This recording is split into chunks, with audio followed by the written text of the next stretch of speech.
ये आकाशवाणी रायपुर है। प्रादेशिक समाचार बुलेटिन के साथ मैं अभिलाषा शुक्ला।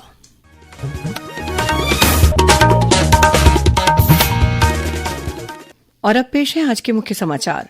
हिंदी दिवस पर आयोजित अखिल भारतीय राजभाषा सम्मेलन में शामिल हुए केंद्रीय गृह मंत्री अमित शाह लोगों से हिंदी को और आसान बनाने तथा इसके साथ क्षेत्रीय भाषाओं के सह अस्तित्व को बढ़ावा देने की अपील की। मुख्यमंत्री ने जशपुर जिले के 5 गांवों में होम स्टे योजना और कृषि क्रांति अभियान के तहत QR कोड आधारित GCOM इंडिया का किया शुभारंभ।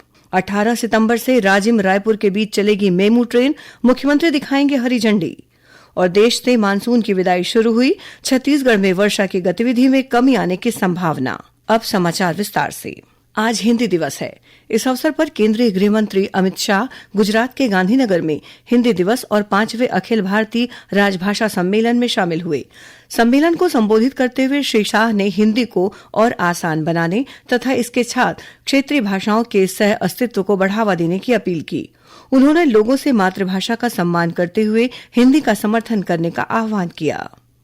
मैं सभी को आग्रह करना चाहता हूं कि अपनी मातृभाषा को बल दीजिए। मित्रों, यदि संस्कृत ने हमें ज्ञान की गंगा दी है तो हिंदी ने वो ज्ञान को घर घर तक, जन जन तक पहुंचाया है और हर व्यक्ति तक वो ज्ञान हमारी स्थानीय भाषाओं ने पहुंचा है। प्रधानमंत्री जी ने कई प्रकार के तकनीक के माध्यम से हमारी स्थानीय भाषाओं को बल देने का काम किया है। गृह मंत्री ने कहा है कि केंद्र सरकार ने हिंदी को और अधिक लोगों तक पहुंचाने के लिए सारथी मंच और हिंदी शब्द सिंधु कोश की शुरुआत की है।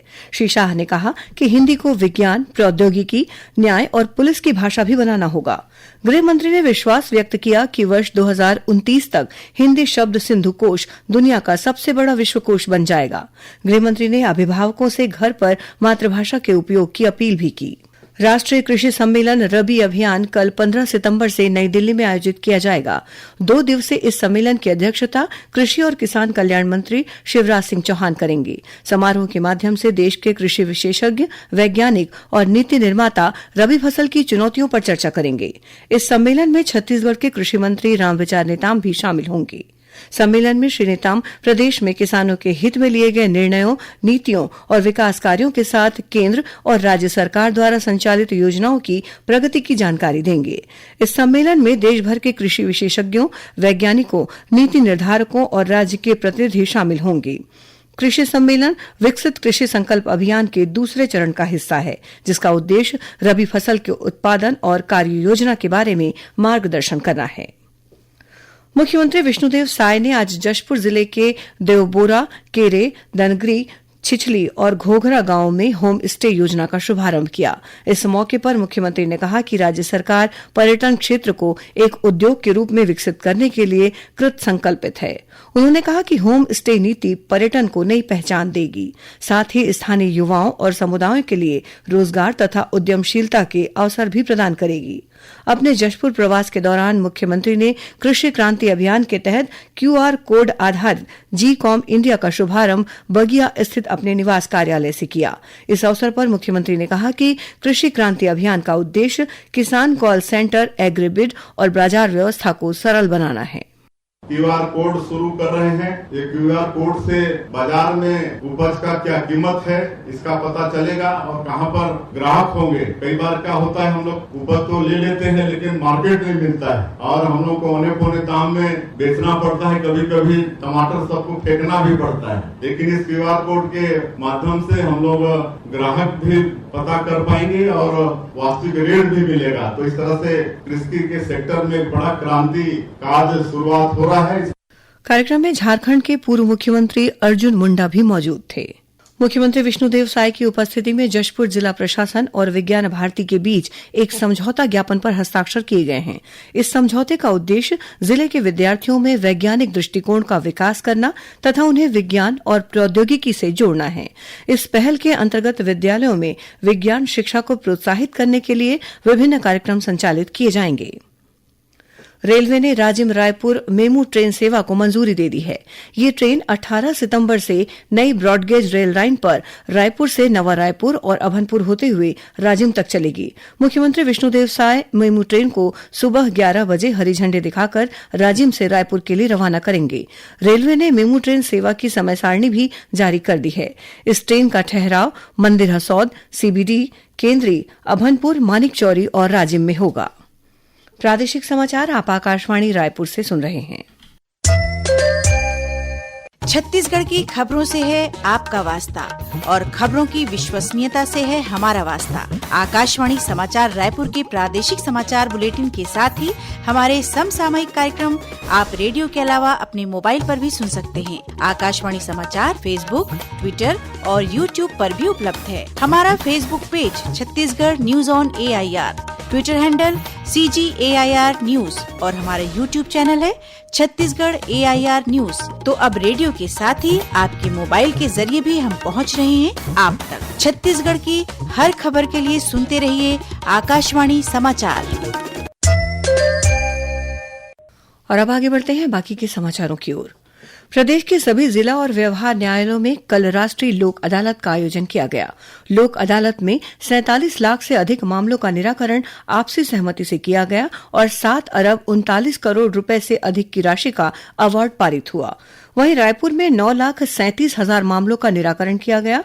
इसमें सबसे ज्यादा 7,81,000 मामले राजस्व विभाग से संबंधित थे। युक्तियुक्तकरण के बाद कार्यभार ग्रहण नहीं करने वाले और लापरवाही बरतने वाले शिक्षकों पर कार्रवाई का सिलसिला शुरू हो गया है। इसी कड़ी में कोरबा जिले के 4 शिक्षकों को निलंबित कर दिया गया है। वहीं कई शिक्षकों को कारण बताओ नोटिस जारी कर उनका 2 महीने का वेतन रोका गया है। जिला शिक्षा अधिकारी ने ऐसे शिक्षकों को जल्द से जल्द आवंटित विद्यालयों में उपस्थिति देकर बच्चों को पढ़ाने के निर्देश दिए हैं।